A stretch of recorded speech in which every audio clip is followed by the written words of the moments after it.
Many of us have heard that we should be vulnerable and at least occasionally share a story about ourselves. But how do you tell a story about yourself without making the entire interaction about you? In this episode, David Hutchens returns to show us how to best use a personal story to help the organization move forward. This is Coaching for Leaders, episode 661. Produced by Innovate Learning, maximizing human potential. Greetings to you from Orange County, California. This is Coaching for Leaders, and I'm your host, Dave Stachowiak. Leaders aren't born, they're made. And this weekly show helps you discover leadership wisdom through insightful conversations. One of the elements of conversation that's so critical for leaders is the element of story. Storytelling is the language of leaders. It is the medium that we can utilize in order to be able to connect with the people we have the privilege to influence in our organizations and to be able to have our messages land in a more effective way. Today, I'm so glad to welcome back to the show our resident storytelling expert, David Hutchens, for a different perspective than we've looked at story in the past. He's been on the podcast many times over the years, and we've often looked at it from the perspective of how do we tell stories about the team, about the organization? But today we're going to look at it from the lens of when we do need to tell a story about ourselves. How do we do that? When do we do that? And most importantly, what does that sound like? I'm so pleased to welcome back David Hutchens. He helps leaders find and tell their stories. He works with leaders around the world to find, craft, and tell their most urgent stories for the purpose of creating shared meaning, preserving culture, disseminating learning, and speeding change in organizations.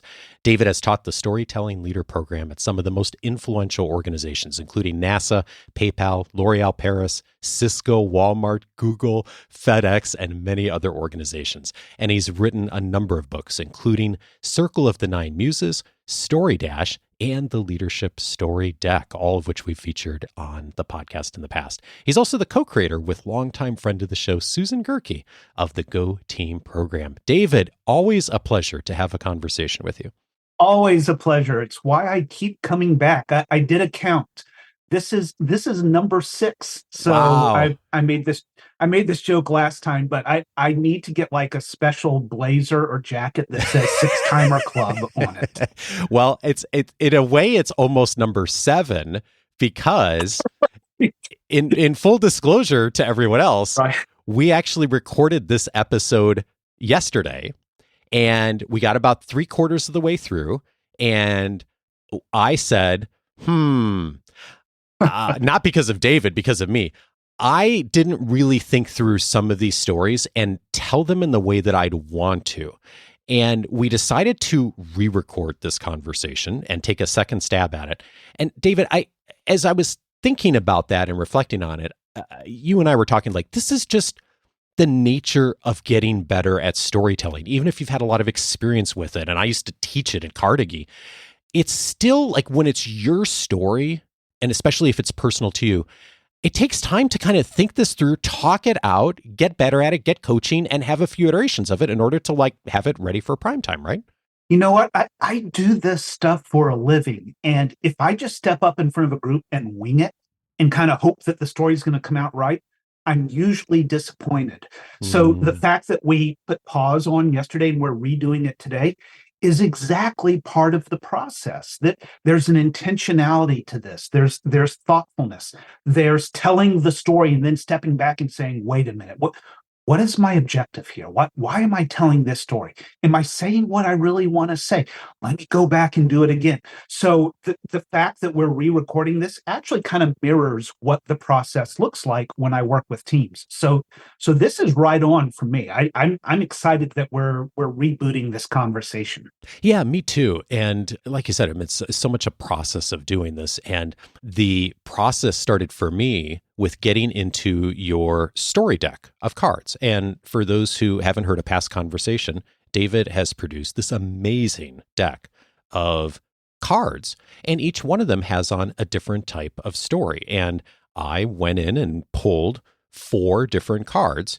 And the difference from some of our past conversations in this one is that I've pulled 4 cards that are stories that are personal, stories about me and like how to tell that. And I think before we get into what the 4 are and maybe telling a few of them, what's the reason a leader, I guess the way I'd ask that is, we've talked in the past about telling stories that are on behalf of your team or behalf of your organization. When do you tell a story that's about you? What's the indicator that that's maybe the story to tell? So this comes up a lot. And you're right. As leaders, most of our stories are we stories numerically. We're telling more we stories than me stories. There is a time to tell the me stories. An obvious time to do that is if you're interviewing, right? That's a no-brainer. I mean, a lot of interviewers are using a technique called behavioral interviewing, where they ask questions that demand story-based answers. Tell me about a time that you failed and recovered. Tell me about a great team experience, right? So those are stories with you in them. Interviewing is a time you want to do it. If you are a solopreneur, like me. I mean, I'm trying to build my brand. I need people to buy my books and hire me. So I'm telling stories about the value that I bring forward. How do I do that? One of the questions I get a lot is, how do I do it so I don't sound like I'm bragging? Or how do I do it so I don't sound like I'm a jerk, right? Who talks about myself? Or if you're just trying to amplify your voice, think of brand internally. Who am I inside this organization? How do I extend my influence? There's some stories that you could tell about yourself. There are times we want to invite other people to tell stories about themselves. The stories the ones you drew from the story deck, I use these same stories in high potential programs. If you've been tapped on the shoulder, you're going places in this organization. Invite those high potentials to tell stories of what they care about and what they believe. This is great for onboarding if you have new employees. I've done this in culture programs and belonging programs. Show us who you are. So there's a lot of applications for telling these stories about yourself. Yeah. And, as you were saying that, I was looking at the first card I pulled, which is a leader with conviction. It's card number 1 in the story deck. And the phrase says, there's a reason I'm here. When I pulled this card a few days ago and started thinking about it, I right away thought of a story that came up for me. What I didn't think about initially, and when you and I talked previously yesterday, going through the first attempt, is so what?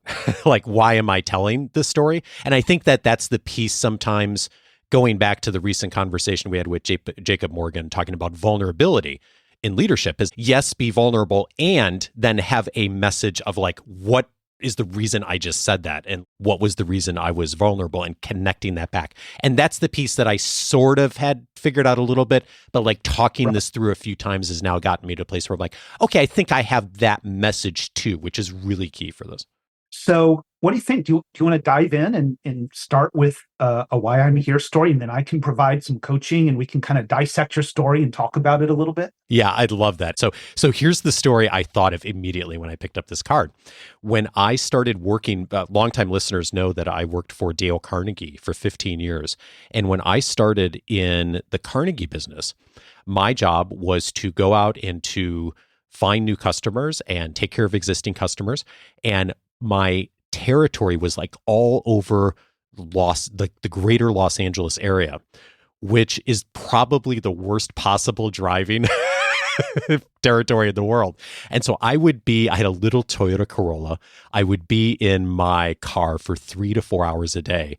And I very quickly came to the realization, like, I cannot be listening to commercial radio while I'm doing this. Like, I need something that's going to like stimulate my brain, because I have all these hours in the car. And I thought that it would be great to like maybe do audiobooks, but I can't remember if my car didn't have a cassette. This was back in cassette players, and it was hard to get. It didn't make sense to do CDs. So anyway, I took my car into, one of those places, David, where people bring their cars and they do aftermarket audio, like they put in the huge speakers and the subwoofers to like make the cars like really sound great.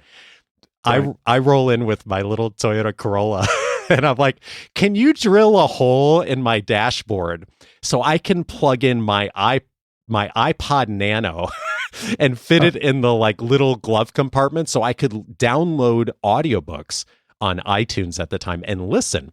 And they sort of looked at me strange. I'm like, okay, sure. And so I ended up driving around listening to audiobooks, trying to like use my time well.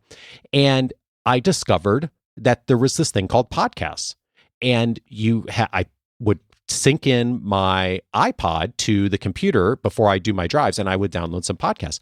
And I thought, wow, this is incredible technology. You can connect something and sync it and listen on the road whenever you want. But I ran into a problem really quickly. And the problem was I couldn't find the show that I wanted to listen to, because I was really looking for a leadership show, because that was the nature of the work I was doing. It was my interest area. And I could find shows that were really great and consistently done, but had horrible audio quality. People used to record podcasts on conference call lines, and the audio quality was terrible. Or I'd find a show that like was great audio quality, but then they didn't publish very often. Like it'd be every 6 or 7 weeks they'd publish an episode. And then, I'd find ones that were good on both, but then the conversation wasn't that great. And I could not find a podcast that was consistently aired, had good audio quality, and was useful to me. Every conversation had something that was useful. And so that was the inspiration for starting Coaching for Leaders as a little side project. And today, those three things are the things I started with, and they're actually still at the heart of what I do. It is, first and foremost, is every conversation useful and practical to someone listening in some way? Secondly, is the audio quality great? And third is it's done consistently, like every Monday. And to this day, I still really zero in on those three things. And so the lesson that I learned, and the point of the story, is when you start something new, start with 2 to 3 fundamental things you can do well. And if you do, you'll be a lot more likely to have enough success to eventually get to the more advanced stuff. Wow, that was wonderful. What a great story. I heard so much in that. So I have a few thoughts. First, it's a great story. That's a great story that says a lot about who you are and why you're here. And it was inspired by card number 1 in the deck, the Leader with Conviction, Why I'm Here. There's a subcategory of the Why I'm Here story, which is the origin story, which is kind of what you just told. Yeah. The thing that was true at the beginning. Something was true at the beginning when I started doing this work, and it's still true today. And that's really powerful. These origin stories are great to tell. The other reason it's a great story to tell is it lets your audience know you got here early. This whole podcast thing that everybody's jumping into, you're a veteran. You've been doing this for a while. In fact, one of my points of feedback to you is I think you should say something about that. There was a part in the story, I don't remember exactly what you said. You said something about, here I am these years later. I kind of want to hear, how many years later? What year was this? Yeah. Oh, nice. Yeah, much more specific. Yeah, so what year was this? 2006, 2007, somewhere around there. Yeah. Okay. So another skill in this, the story capability, is the ability to expand and contract a story. Any story that you tell, there's a 3-hour version of that story. Yeah, right. I don't recommend it. I don't think it should take 3 hours, but there is a way to tell it where it takes 3 hours. There's also a way to tell it in just a few sentences. Right? I think there's a way to tell a story in 2 sentences. That's getting pretty extreme, but it can be done. Because you and I are just talking to each other, it was conversational, it was relaxed, it was a great story. If you were standing on a stage, then we might want to look at how would we contract that story? How would we tell it faster? I think in a leadership context, if we're trying to exercise influence, I think most effective leadership stories are about 2 minutes long, 3 minutes, 90 seconds, somewhere in that space. 5 minutes for a lot of applications starts feeling a little bit long. 7 minutes. If you go 7 minutes, you better know what you're doing, right? So I think that was great for a conversation. If you were standing on a stage, I'd say, how could we tighten that up? And the way I would do that is, here's one of my little secret tricks, is there's a point in the story that I'm looking for. And when I hear it, I know what the story is about.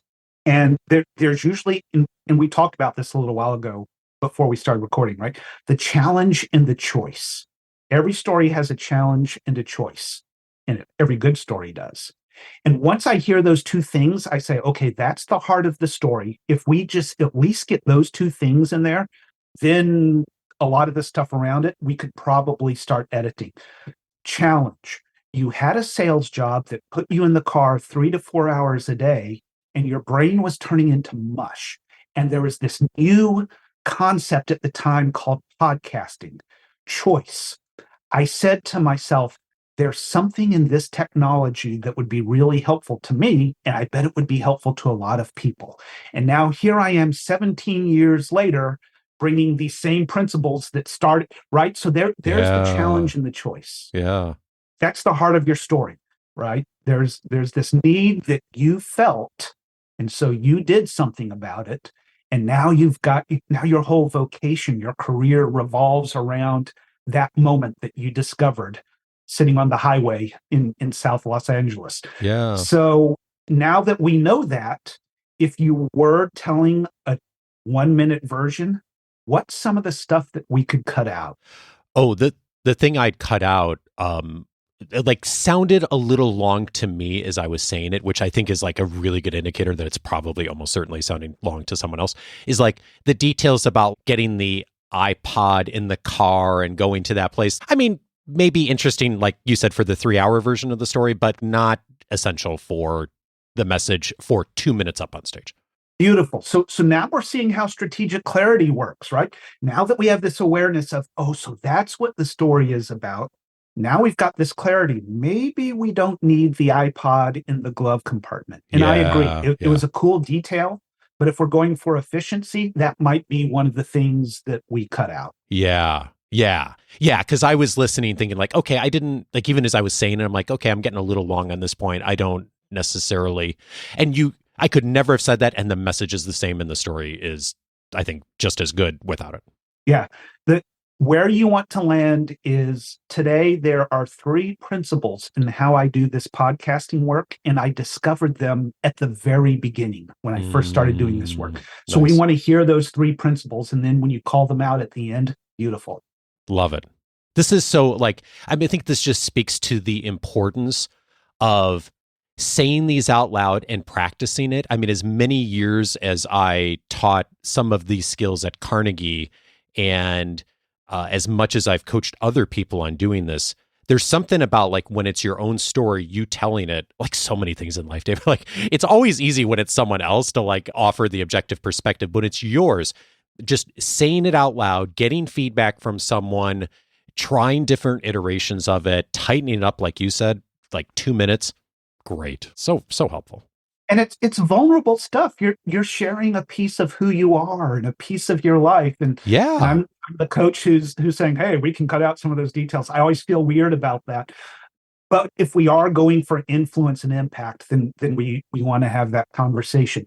And I hope what's happening right now is that your audience is thinking about the leader with conviction, the why I'm here story. Yeah. Because all of you have this story. You have lots of stories about this. Tell me about a moment that brought you into this work, a moment where you noticed a need, where you felt something was missing and you said, I need to do something about this. That's a great story about leadership and discovery and learning. And I don't know about the rest of your listeners. When I was listening to you tell that story, it never occurred to me that that was self-aggrandizing or that you were talking about yourself too much. I was engaged. I was seeing who you are, what brings you into this work, and it's really compelling. So listeners, I hope you're reflecting on what would your version of the why I'm here, a leader with conviction story sound like. Yeah, it's just so great. And the piece that's really helpful for me is sort of like what you just said.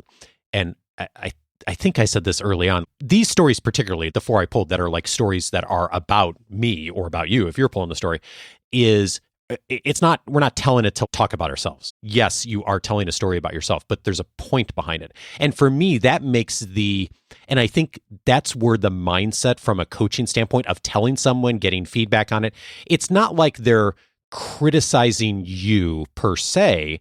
It's they're helping you to craft a message that's ultimately going to be useful to others. This is yes, it's a story about you, but you're telling it for the benefit of moving others forward, of helping an organization, helping a team. And for me, that's really helpful to be in that mindset when I think about getting feedback and coaching and making it better, because then it's like the person who's supporting me on this is not criticizing me. They're helping me to actually refine my message to help it land in the world better. And if I think about it through that bigger, nobler motive, then it's like, okay, now I'm just like working on a project to do something that's helpful to the world, right?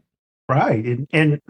And by cutting out the detail about the iPod Nano and the glove compartment, we're not restricting your voice. We are amplifying your voice by saying less that is strategically intentional. We actually hear you more. Yeah, nice. I love it. Okay.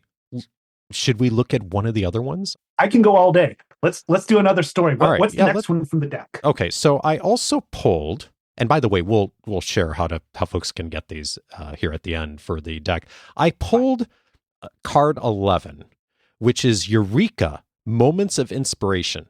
And the subtext is how we found the answer.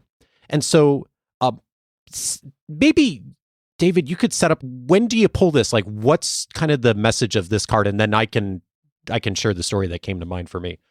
This is one of my favorite stories that leaders and teams are missing all the time. The Eureka story, the discovery story. And the idea here is I work with a lot of innovation teams and a lot of technology teams and product teams, and they all get really invested in the thing, the app or the new feature or the new offering or the new value proposition. And that's what they talk about. And they should. They work really hard on that. And what this story would suggest is that you step back and kind of peel back the curtain and let us see what it looks like when you are thinking, when you're solving problems, when you're exercising creativity. Don't just show us the thing you brought forward. Show us the process of creating that made this thing possible. Because the idea is that markets aren't just buying your innovation. What they're really buying is your team's ability to solve really tough problems. So bring that part into the message. So that's the idea of the Eureka discovery story. Yeah, okay. And I like the other one, when I pulled this, I thought of something right away. And I'm thinking about this now, and I actually was thinking about telling a few parts of the story, but I'm thinking about your coaching from the first story, which is 2 minutes, right? Keep in the essential things. So I've already, like, in my mind, edited out a few of the other pieces I was going to share in the story. And I'm going to try to see if I can zero in on that 2-minute mark. What's the real essential point of this and the message behind it? Excellent. So your storytelling muscle is already getting stronger. Excellent. Yeah. Okay. All right. Well, let's see how I do. So when I pulled this card, I thought about being in grad school. And I got my doctoral degree in organizational leadership. And the best part of that program was when we'd be sitting around in a room. And in fact, I remember really clearly one day sitting in a room with all the other, these really amazing, talented students who were all practitioners in their field. And we were talking about a very specific theory from the class. And someone mentioned, here's what I'm dealing with in my organization right now. And we had a 10-minute conversation about how this thing we were learning really applied to this person's work specifically today. And I thought, wow, this is so interesting to get into the details of what they're facing and how this material would apply. And I was so curious, what would happen. And then the professor said, we have to move on because we need to get to the next assignment or the next topic. And that happened a few times. And I got to thinking, wouldn't it be cool if we could have a learning experience were, rather than having all the theory and the papers and the group projects and all those things, that the learning experience could be centered around those real practical problem solving conversations. And that was the inspiration for the Academy, and is what the Academy is today in our community. It's zeroing in on getting really smart, talented people together who all have a heart for learning and helping support each other with solving problems and looking at them objectively. And that was the piece for me that was missing in a lot of the higher ed programs that I was in. And so my message is, notice what's not working and how you can make it better. Solving problems in whatever venue you're in opens the door for you to expand your circle of influence. Applause, everybody. Once again, really great story. That one felt more tightened up to me. So I'm already hearing the fruits of our previous conversation. I heard very clearly where you were going with that. Yeah, and you heard a earlier version of the story, and I had a lot more detail about other things, which also were part of the story, but actually were ancillary. And when you were giving me coaching on the first story, I was already in my mind editing out all those other things to make it fit into the 2 minutes. Right. So again, I'm listening for the challenge and the choice. Maybe your audience was as well. And to me, the challenge, there's a great line in your story. It's when the professor said, it's time to move on. Yeah. And you were frustrated by that. That was the heart of the story. The professor says it's time to move on. You were frustrated by that. Here's one of the pro tips that I give to leaders all the time is make sure we drop emotion words into the story. I can't remember if you actually said frustrated or if you just kind of created the sense you were frustrated, but I did pick that up. I tell leaders, say the word. I hear a lot of leaders tell stories where they strip out all of the emotion language, all of the emotion data, and we need that. There's actually science that shows that the reason we have emotions is it's how we understand what things mean. We don't know what it means until we know what it feels like. The professor said, it's time to move on. Oh, were you excited that he was so efficient? No, you were frustrated. You wanted to go deeper. We need that information. So this is one of my pro tips for all of your listeners. Drop in these emotion words. My boss was surprised. The client was cautiously optimistic. I was mad, right? We don't know what it means until we know what it feels like. We need this emotion content. So that was a really powerful part of your story. I sensed you're wanting something different. Yeah, and to your point, I don't think, we'll go back and listen, but I don't think I said the word frustration. You could pick it up in the context, but what great coaching and I've also heard that, David, like I'll hear someone tell a story and in their minds, they've really gotten into like the emotion and and it's not clear to the rest of us listening. Okay, what came out of that moment for you? And just like saying the word out loud. And I'm sort of guessing too, like even if you say the word, I was frustrated in a really monotone way, just saying the word actually makes it really clear, even if you're not able to convey the emotion as much with your voice or your body language, that just saying it is actually better than anything because it conveys that there is emotion in the story. Absolutely. I don't know if you said the word frustrated or not, but I picked it up from the context. So you don't have to say the word, but I think it's a really helpful thing to do. Yeah. No, it's super helpful. Super helpful. David, you being so gracious with your time 2 times over to help me to refine these stories a bit. I will say that I have speaking of stories, I have the story deck always close to me. I keep in my closet here off our studio about a couple dozen books, and most everything I do digital these days. But one of the physical things that I always have near me is the story deck cards. And the reason I do is because this comes up in the context of conversations with our members all the time. And fairly regularly, a couple times a month, I go into my closet and I pull down the story deck, sometimes in conversation with members.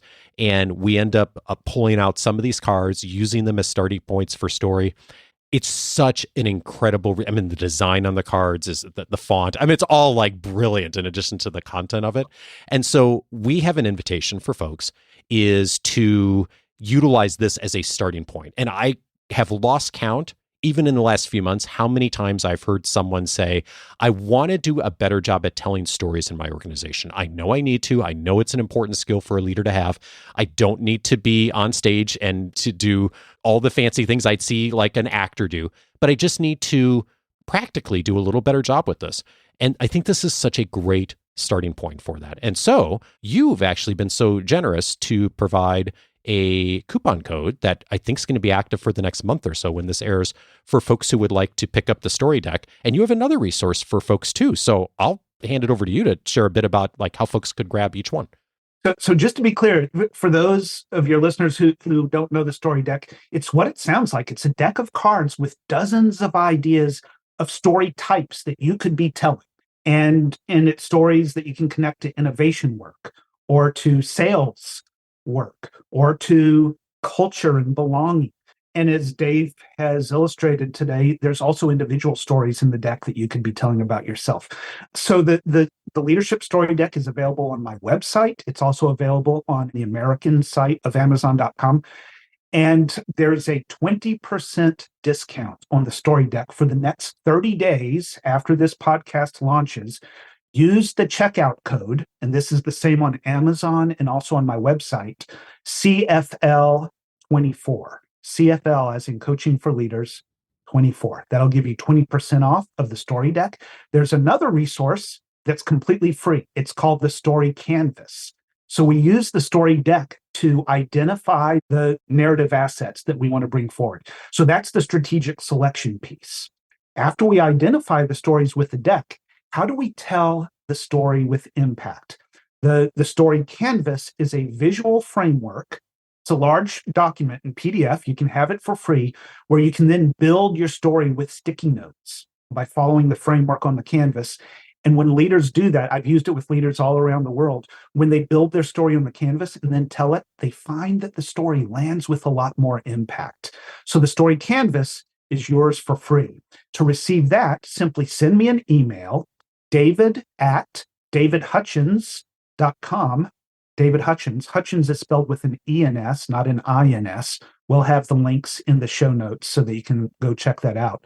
Send me an email directly, and I'll send you the story canvas and also some other free storytelling goodies as well.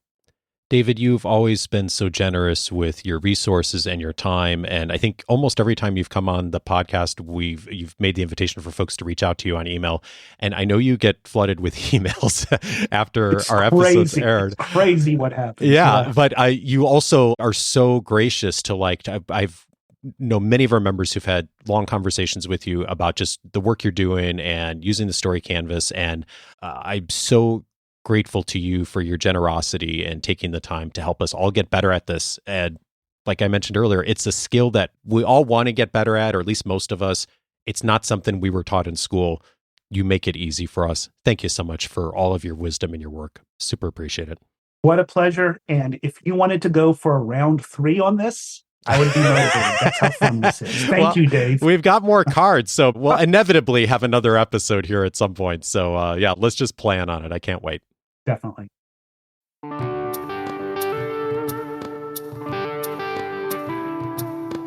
If this conversation was helpful to you, a few related episodes I'd recommend. One recommendation is find the storytelling topic area inside of the free membership. You'll find all the past episodes with David Hutchens, so many of them a great complement to this conversation. And in addition to that, several other guests that complement this message as well. One of them was episode 268, Ignite Change Through Storytelling. Nancy Duarte and Patty Sanchez were my guests on that episode. We talked about their work work at the firm Duarte, which is probably the top firm representing leaders and organizations and helping them to give an incredibly powerful presentations and to do it well. And they've been doing that for so many years.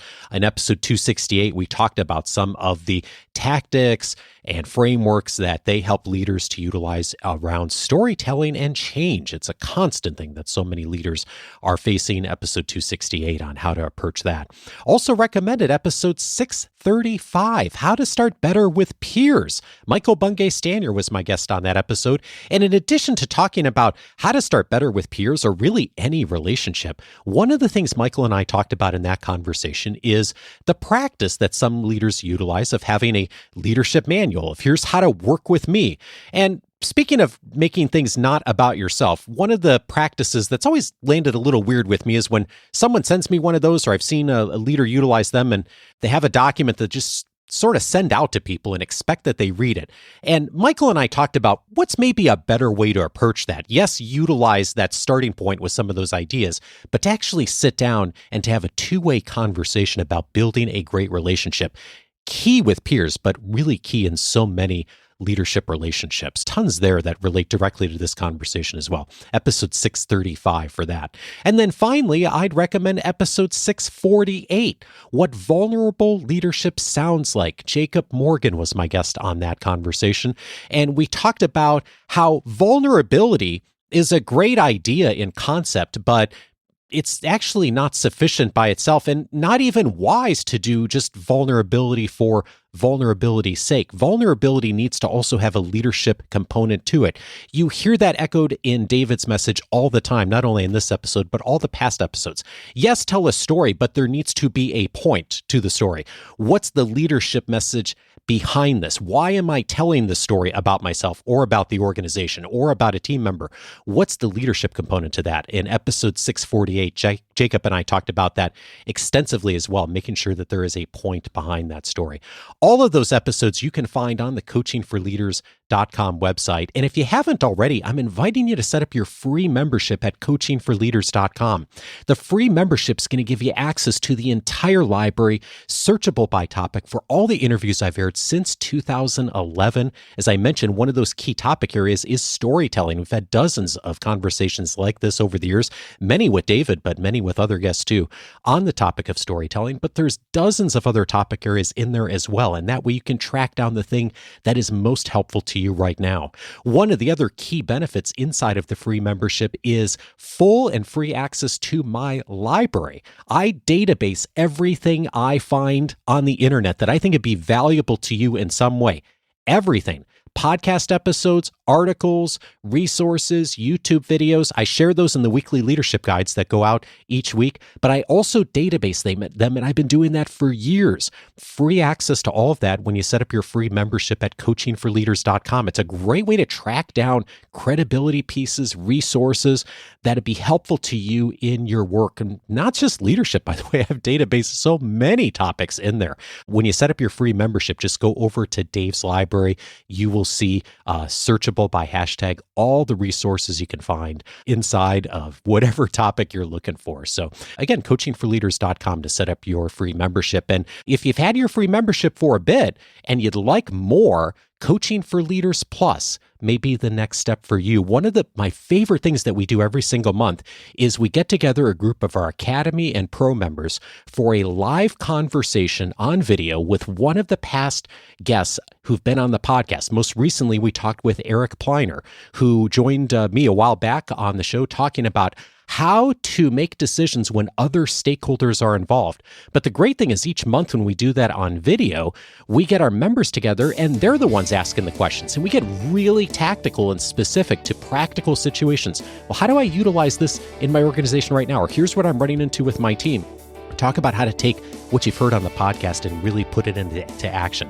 Each month, we call that the Expert Chat. All of them have been recorded for the last 3 years. We have new ones coming out each month. And those recordings, full access to them, is part of Coaching for Leaders Plus. It's just one of the key benefits. So if you'd like to find out more, go over to coachingforleaders.plus. All of the details are there. Coaching for Leaders is edited by Andrew Kroger. Production support is provided by Sierra Priest. Next Monday, I'm glad to welcome Joan Gary to the show. She's going to be with us to discuss with me how an executive aligns with a board. Join me for that conversation with Joan, and I'll see you back with her on Monday.